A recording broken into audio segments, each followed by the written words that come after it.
All right, everybody, it is 2 o'clock and we are starting the live feed for session 1 for the MREA Book Club on video in our Facebook group, MREA Mastermind Book Club. So I wanted to start out a couple of things. We're going to go over what you can expect, what the format will be, and then to tease you with a couple of our guest presenters. We've got some awesome names that have committed to being a part of this, and that starts as early as next week. So before we get into session 1 today, here's how this format will work. The way this is going to work is each week you're going to have with you your MREA book. You're going to be prepared. We're going to repost a list of what sessions to read and what pages to read today. We're reading the session 1 on the MREA guide, the book club guide that we published in this group. But here are my instructions for each of the guest presenters. I tell them that I want them to make it their own, their style, the length of the video. All of this is up to them. The only thing that I asked them to do was make sure it's on Thursday and it's done Facebook Live into this group. So every Thursday at 2 o'clock, every Thursday, 2 o'clock is when I'm going to be doing it, but our guest presenters are going to have the leeway to do it whatever time works for them. Now, here are some of the names we have as guest presenters, which I think is really, really cool. Next week will be Reed Moore. Reed is a mega agent out of Alaska. He also has an expansion team in Coeur d'Alene, and then he also is a part owner of 5 Doors. So we're excited to have him on board. Julie Brown, former team leader, black belt team leader. She's been in the business a long time, has coached lots of mega agents. She's going to be on. Chris Suarez is going to do a couple of the sessions. Jeff Quinton is going to do a couple of sessions. Kevin Kaufman. We've got J. Michael Manley. We've got Lisa Archer, Cody Gibson. So we've got a number of big people, big names, awesome experience. They've learned a lot what to do, and they've learned just as much what not to do. But the beauty is, because of this format and this technology, we get to bring them into this Facebook group and really get some good engagement going on. So, as a recap, every Thursday these videos will be live streamed here. As soon as the live stream is done, those videos will hang here on the page. So if you're not able to catch them when they're live, you definitely can keep up. So here's what we ask. We ask every week you have your book with you. We ask that you read ahead of time. The sections are broken out. Look down in the timeline here and you can see what pages per section. You can also see topics of the sections. But we really want to make sure everyone's coming to this prepared. And because it's on Facebook Live, you can also interact. So you can write comments, you can like, you can really interact with the guest presenter. And we think there will be a lot of good takeaways from that as well. So that being said, we're going to jump into session 1. Now, the thing to note here, the place I like to start is let's get an overview for this book, okay? This book didn't happen by accident. I know you know that, but this book really came to pass, not in the sense of theory, but in the sense of research. Shocker, Gary and Jay like to do research. So in your book, if you open the first couple pages, you're going to see the pictures on page 11 of the 2 focus groups that contributed to this book. So what Gary did is he took 2 groups of people, 2 groups of agents who are netting over $1 million a year and said, what do you do, how do you do, and why do you do it? So that is what has led this book to still be the #1 best-selling book for real estate. And it's a phenomenal book. I was using it at a previous brokerage when I was there teaching out of it. I don't just love it because it's got Gary's name on it. It's a phenomenal book. It's a business book for business people, and that's why we want to take the time to go through it together, unpack as much out of this and squeeze as much out of it as we possibly can. And there's no better way to do that than by working in some guest presenters who have actually experienced some of what Gary talks about in the book. So that being said, let's jump right into it. So I'm going to reference page numbers. I'm going to give you guys some of my highlights just for reference. This is my 13th time reading this book. Would love to see in the comments below how many times have you read MREA. I'm sure there's people out there that make 13 times look like a beginner, and I consider myself that because every time I read it, I still learn something impactful. So what we're going to do is we're going to jump in. I'm going to hit a couple pages. I'll reference page numbers, and we'll unpack some concepts and some ideas. Really, this first session is to get a foundation and a framework and our mindset set correctly so that we know how to really squeeze as much out of this book as we possibly can. All right, so flip with me to page 21. So on page 20, hey, J. Michael, flip to me on page 21. This is where we're going to really start. And on page 21, I'm assuming you guys have all done this research and you've read this. On page 21, Gary's talking about being on a trip with his son, and they're listening to this story of hunting wolves and aiming high. Now, I know if you've been around Keller Williams long enough, you've heard Gary talk about aiming high. Well, that's where this comes from, okay? And so in the middle of page 21, the quote says, "At night, it's very difficult to judge the distance to your target, and more than likely, you'll underestimate the distance and miss low. To have a better chance of hitting the target, aim high. So Gary then on the next couple pages proceeds to unpack that and show us how relevant that is really to our business, right? The reason most people don't accomplish big things is because they don't set big enough goals, and we're going to talk more about that. But that's the point Gary's making. That's what resonated with him, driving with his son, hearing the story. We have to aim high, right? We're going to unpack that more. Look on page 22 on the top. He says this, the first real sentence, "Yet so often we set our goals as if the next day, month, year, or decade were as clear as an August afternoon. Is it any wonder most plans fall short of the mark? Aim high." Right? So again, you've heard him also say, when we're setting goals, we underestimate what we can accomplish in the long term, in 3 to 5 years, and we overestimate what we can accomplish in 1. We have to really do our good job of setting long-term goals, aiming really high, and that's where the 135 and the 411 come in, because we're taking big goals and we're working backwards to figure out what is the incremental, consistent action necessary to get to that point, okay? So on page 22 at the bottom, big questions on the top of the world. This is big. He's talking about the book, The Aladdin Factor. If you haven't read that book, you need to. But he says, he teaches us, the author, teaches us that in life, the size of our answers is determined by the size of our questions. I want you to really think about that. Like, what does that look like? What kind of questions are you asking? Diana Kokoska says it all the time. We get paid in direct proportion to the quality of the questions we ask. Right? So if you want to get better in life, better at business, learn how to ask better questions. We've got all kinds of books we can recommend on asking questions. You're going to hear from a lot of our guest presenters, a lot of the mega agents who are going to participate in this with us. Ask them great questions. You have access to people who are on stage with Gary. They're in his top 100. Come prepared. Ask really good questions. Now, I'm going to be checking in and filling in on a couple of these sessions to keep things moving. And don't come unprepared. You have a great opportunity to interact with some of the top talent in our organization. So it ties perfectly in with this. Ask great questions. Have great questions written down and be prepared. Okay? Next thing. And you can see further down there, he says, with the Millionaire Real Estate Agent book, and we're on page 22 still, we will ask, explore, and answer the most important question anyone in real estate sales could ever ask themselves. And that's this question. This is where you might want to start, underline, highlight. The most important question, Gary says, is how do I, as a real estate salesperson, take my sales income to the highest level possible? Right now, I don't know about you guys, but it's pretty sad when we have over 1.2 million realtors in all the National Association of Realtors, and a large majority of them made less than $50,000 last year. Right? So when we're asking this question, we're thinking much bigger than the average realtor, and that's the whole point. That's exactly what he's talking about.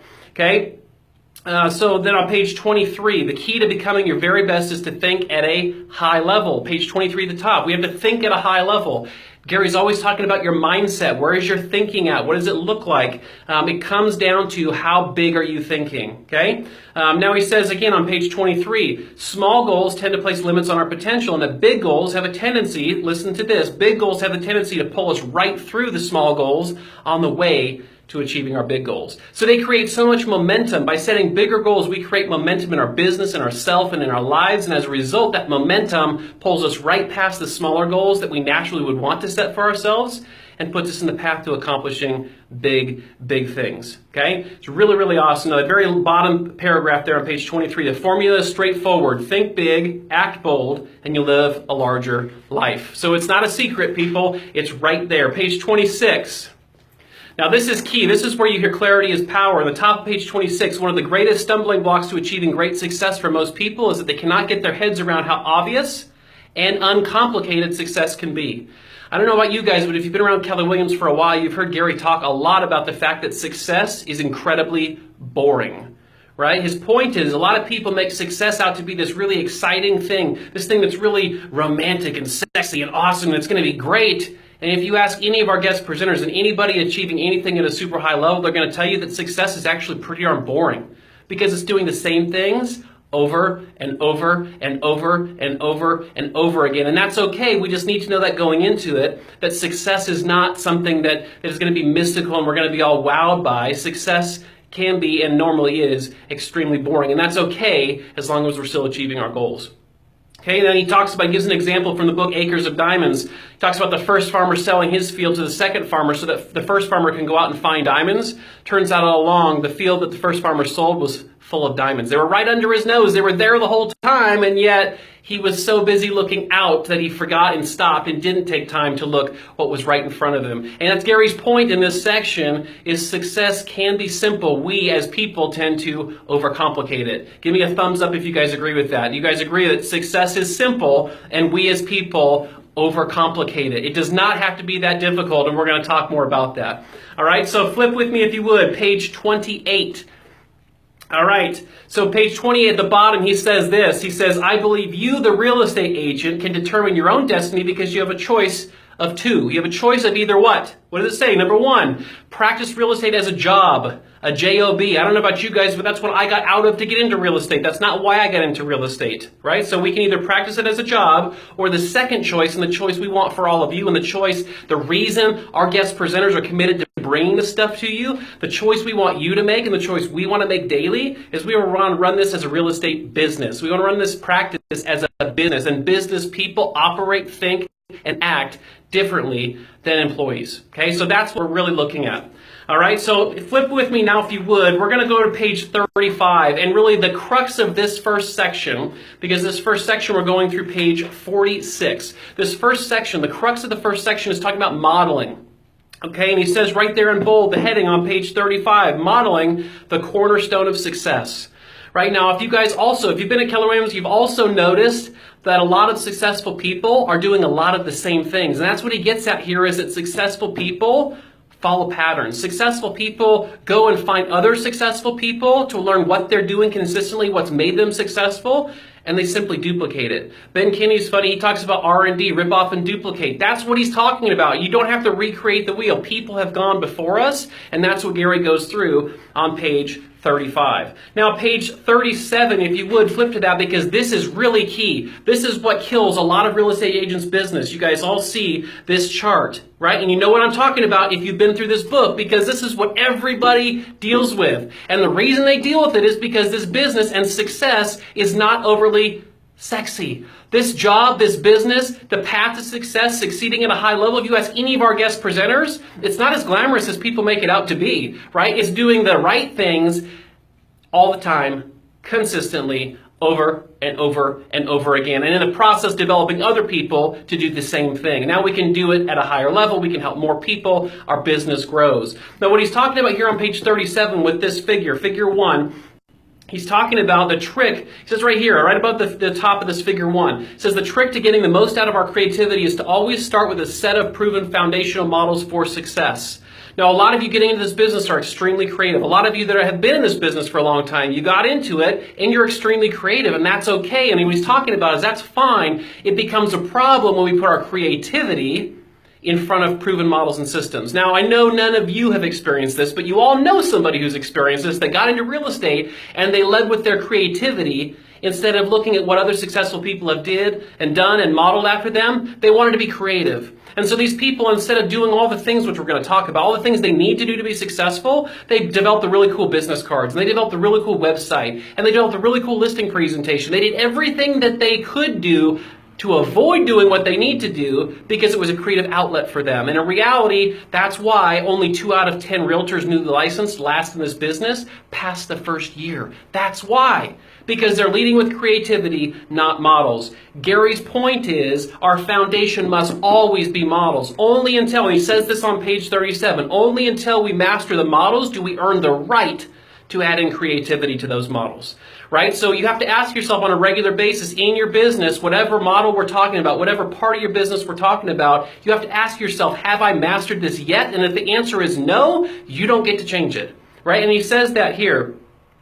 He says, only after we follow the models do we allow ourselves to tweak, innovate, refine, and fiddle with the models to work the level of our expectations. The key to taking this approach is to avoid placing creative innovation ahead of the effective implementation of proven foundational models. Now we know too, and it's not necessarily in this book, but you all know it's true, execution is the secret sauce. That's what separates the top person from all the other 9 people. Execution is everything, because talking about it, having the ideas is really easy. Doing it it is really hard. So the execution is really difficult. The execution in this example is getting the foundational models and systems in place before we try to get creative. Because guess what? I guarantee you, myself included, there's somebody smarter that's done it before me that's already made that mistake. Why would I want to experience the mistake myself? Let's learn from those that have gone before us. All right?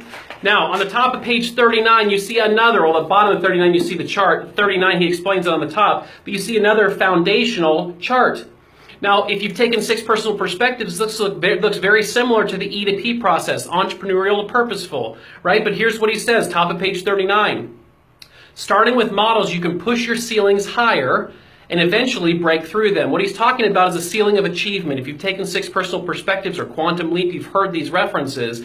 A ceiling of achievement is when we've taken it as far as we can go without a model or a system or a path to follow, right? We've ridden our natural ability as far as we can take it, and we hit a ceiling, and no matter what we do, we cannot seem to bump through that ceiling. That's what they're talking about here, the ceiling of achievement, right? So, but even great models, he says, will have limitations. Mind you, he's not saying don't get creative. He's saying everything in the right order. Even the great models will have limitations, so eventually you'll hit a new ceiling, right? So that's the bummer for some people, because they think it's once you break through a ceiling, you're golden, right? Well, that's not true. When you break through a ceiling, you're on your path to hitting your next ceiling. The beauty is, if you start here and you break through a couple ceilings, you're making progress the entire way, and I guarantee you as a person, the people around you that you're leading, and your business look completely different than they did 3 or 4 ceilings ago.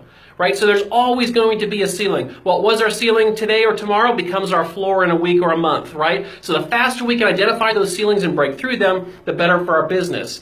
What he's saying is only then do we get to bring in the creativity. He says, this is when I encourage you to start adapting the model. Don't abandon it. Adapt it. Now, I don't know about you guys, but it's interesting. As the market gets really good, I talk to a lot of real estate agents, and it becomes very tempting for real estate agents to want to get creative. Right? Because let's face it, a high tide floats all boats. Right now, there are agents who, if the market shifted today, would not have a business. Because they don't know what they did to get the business to where it is. As a result, they could not duplicate it. As a result, they can't keep it. There's no consistency in it, okay? So what we're talking about here is we have to have our foundational systems and models in place, and even when we find a ceiling with those models and systems, Gary's saying, do not throw them out. Don't throw the baby out with the bathwater. That's the time to adapt the model or system, not completely replace it, okay? All right, so then our last piece on page 40, and this is where we're going to end session 1, is talking about these 3 L's. Now, I know you've heard these before, and they're in our minds. We hear them, we talk about them. You see them in bold. You see them in a lot of the training classes, and they're one of the most foundational components of this book, and it's the 3 L's: leads, listings, leverage. So on page 40, you can see he starts actually breaking these out. So the very last sentence on page 40, carrying on to page 41, he says this: to succeed in real estate, you must have client leads, right? Now, I know that doesn't shock most of you. It does some agents, though. You must have client leads. It's that simple, he says. Until you have enough leads to meet or exceed your goals, there is no other issue, right? Let's read that one again. Until you have enough leads to meet or exceed your goals, you have no other issue. Nothing else matters. Nothing else takes priority. Nothing else is important. Leads are your business. Gary said it multiple times from stage, we're in the lead generation business. We're not in the home showing business. We're not in the home selling business. Those are all nice things that come after we have leads. We are in the lead generation business, right? So we have to get really clear and comfortable with the fact that that's our job. Every day, that's what has to happen. Every single day. The very last sentence there in that section, he says, to succeed as a real estate professional, I had to learn to generate client leads. Now, you see, what's interesting is Gary was in this business a long time ago. And back then, he talks about all the time, he was using 3x5 index cards. They didn't have a lot of the technology advantages that we do now that make our job easier than it was back then. And even then, one thing that's not changed, see this clearly, he says, meaning Gary, I had to learn to generate client leads. Here's a person who went to college to get a degree in real estate, and he had to come to terms with the fact that all the knowledge in the world wouldn't help him if he didn't have leads, because he wouldn't have people to help at that point. All right, so the next one, listings. Page 41, the bottom. Now, I want to spend some time here because I don't know about you guys, but a lot of us are in markets that are starting to kind of tweak and shift in some price points, right? Across the country, we're in a really strong seller's market, multiple offers. Well, all of a sudden, over the last month, nationwide, we've started hearing that cool off a little bit. I'm not saying the market's dead, but the pace, the frenzy has slowed a bit. So this is what we're talking about here, and this is why we're talking about this. Listings are the path to leverage. It's the highest form of leverage. Look what he says on page 41. Listings are the high leverage, maximum earning opportunity in our industry. Highlight, circle, star, whatever you want to do to make that jump out, but if that doesn't get you, nothing in this book will, right? Listings are the high leverage, maximum earning opportunity in our industry. He then says, conventionally, your income from having a listing sell is no different than closing on a similar priced home for a buyer, right? Same price point, you're getting one side of the deal. Here's what separates it. It's the amount of time required to work them. And what he goes on to say here is the example of, look, for a listing that you take, it takes a certain amount of time. You can only work with a small handful of buyers in the same amount of time because buyers take more of your time. And let's face it, we all only have so much time. So what he's talking about is we have to figure out how do we get our business focused on listings. I'm not saying, and neither is he, abandoned buyer sides. However, listings are what help our business be sustainable. Listings are the highest form of leverage because when you take multiple listings, you put all the buyer's agents to work for you instead of the other way around. All right? Now leverage, this is the last L, leverage on page 42 at the bottom. This is what he says in the first section. We've all heard that time is money. And he says, well, that simply isn't true. In fact, it's one of the worst mental maps perpetuated on us by unknowledgeable people. Right? Now, what does he mean by that? Because you've heard it too. Time is money. Right? This is what he says. The truth is that time does not always translate into money. Now, again, it's not you, of course. But think about other agents in your market center that you may know. Think about other agents in your office that you may know that spend a ton of time. And they're professional at being busy. And yet they don't have any closings as a result of it, right? So what his point is, it's not about how much time we spend, it's about how we spend the time we have, okay? Now here's something we know, and this is probably, if you're like me, this is probably one of the reasons you got into this business. As an employee, we're constantly trading time for money. Robert Kiyosaki goes over this in Cash Flow Quadrant. We're trading for time for money as an employee. The problem with that equation is that there's a ceiling. There's a ceiling of achievement in that because there's only so much time. We can only trade so much time for money, and as a result, we have an income limit. Now, the beauty of this business, as you know, is that we're not trading time for money. If we do it correctly and we use leverage, as he's talking about, we remove the ceiling of income potential from our business. And that's what we'll unpack further as we go into more sections. Look at page 43 now as we're wrapping this up, okay? And he said, this is what he's talking about. Leverage answers 3 questions. And this is really, really key. No matter where in your business you're applying leverage, it doesn't matter if you're a brand new agent, it doesn't matter if you're a single agent with an admin, it doesn't matter if you're a team with 40 people. You always should be asking yourself the question, these leverage questions, and here they are. Leverage answers 3 important questions. The first one is, who's going to do it? The second one is, how will they do it? And the third one is, what will they do with it? So let's look at the first one. Who's going to do it? What's the answer? It's people. Leveraging through others. It's people leverage, right? This can be the form of admins or transaction coordinators or buyer's agents or showing assistants, lots of different forms, but it's leveraged through people. You only have so much time. At some point, we have to leverage through people. The second one, how will they do it, right? What's the answer there? It's systems. Right? How do we create a system in our business? How do we create something that's duplicatable in our business that's done the same way every single time so that at some point we don't have to worry about how we're doing it? We can just feed stuff in the funnel and know that it's going to be taken care of and it's going to come out the other side the same way every time. Consistency is what systems provide. The last one, the third one, what will they do with it? That's a tool, right? It's a tool question. That's the question that comes up with the answer of a tool. What are they going to do with it? Right? We have to arm them with something. And so for some of you, the tool can be an online lead generation platform. For some of you, it can be an auto dialer. For some of you, it can be index cards. It doesn't matter what it is. A tool allows you to do it. All right? So last but not least, on page 46, move my sticky notes. You guys are going to see at the back of each section, Gary did a really good review of the high points of each session. So what I encourage you guys to do, I'm really asking you guys to do to make sure that we give our guest presenters as much love as possible, is at the end of every video, every Thursday when you see one of these videos here, I'd love it if you guys would go into the Facebook group, put down your top ahas. Let's keep the conversation going offline. Let's collaborate because remember, together we're smarter than we are individually. So let's take the conversation offline. Let's take it into the Facebook group and let's figure out how we can implement what we're learning every week at a high level. So next week, Next week, session 2, this is important. Session 2 is going to be reviewing pages 47 through 64, and our presenter is going to be Reed Moore, again, with RMG Real Estate, and he's also an owner of 5 Doors. So, incredibly successful individual. He has a great leader. He's got a lot of people skills and a lot of people development experience, and he's going to be talking to us in session 2 about the myth understandings. And if you know Reed, you know that's going to be a great session because it has to do with mindset. So thank you guys so much for being here.